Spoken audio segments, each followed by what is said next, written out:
Never thought I would actually be kind of nervous sharing something, but here I am, kind of nervous about it. But I put a post on Facebook telling everyone I had this very intense dream that is not to be shared with anyone. But if one person votes for me to share it, then I'll do it.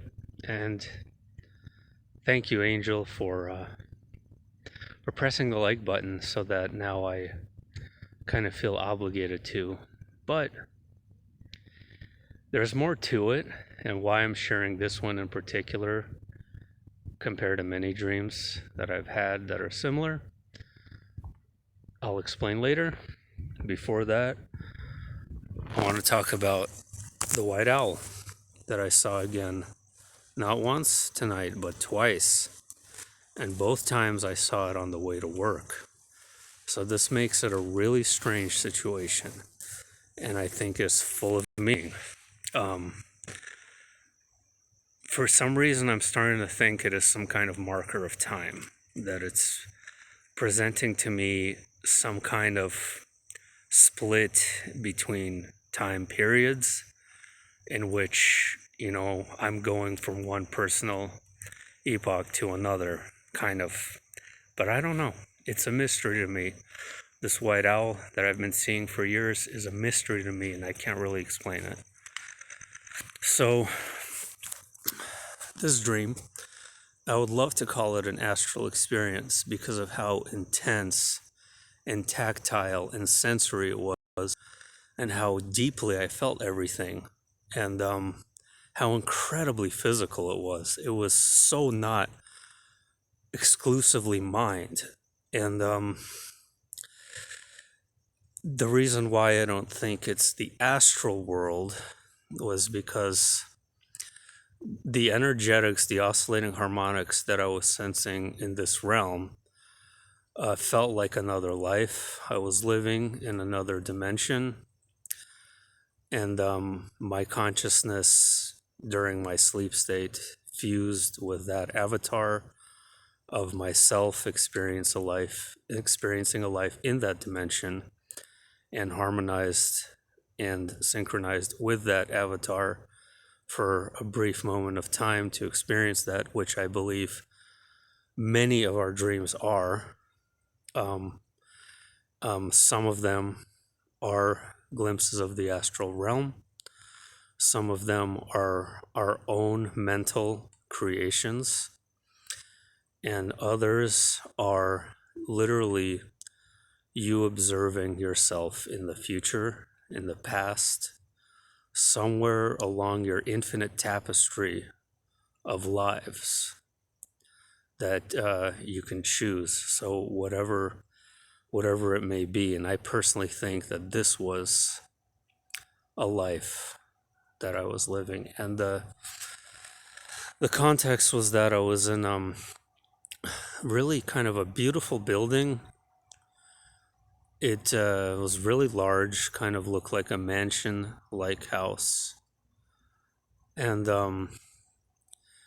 really wooden, very kind of old style, and it really reminded me of a hotel that I stayed in England, and it was a really old hotel.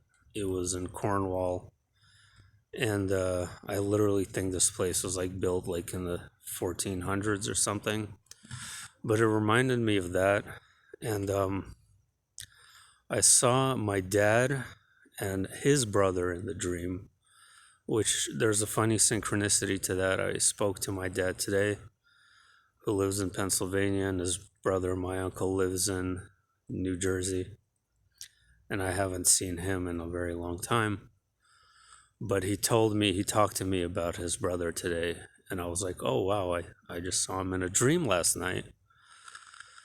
So, and they were there with many other people I wasn't quite all that familiar with, and they were packing their things, they were getting ready to leave, and they had this aura about them that was really calming and really peaceful and accepting, and it was just something about that situation that I was just observing them pack their things. And then, I'd look outside, and there was all these but they looked old. They looked like they were from like the 1960s or something like that. They weren't newer cars, and what they were doing there, I'm not sure, but they were kind of all around this building.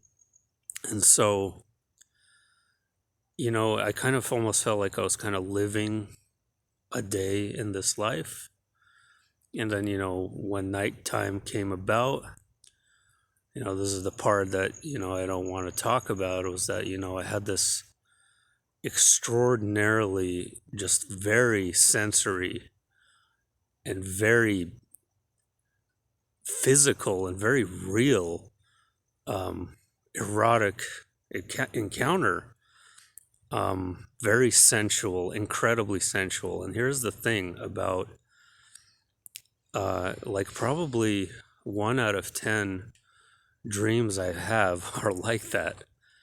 And they're usually really intense and really emotional, where you feel this incredibly deep sense of connection with the soul you're with. And it's not something that I can compare to in this realm, in the physical plane. There is no comparison. It's really hard for me to describe what it's like. It's a bonding that's just really a profound bonding. And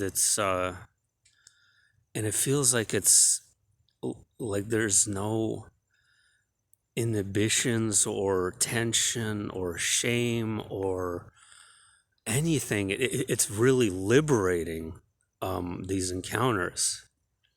And oftentimes it really feels like these are souls that I know.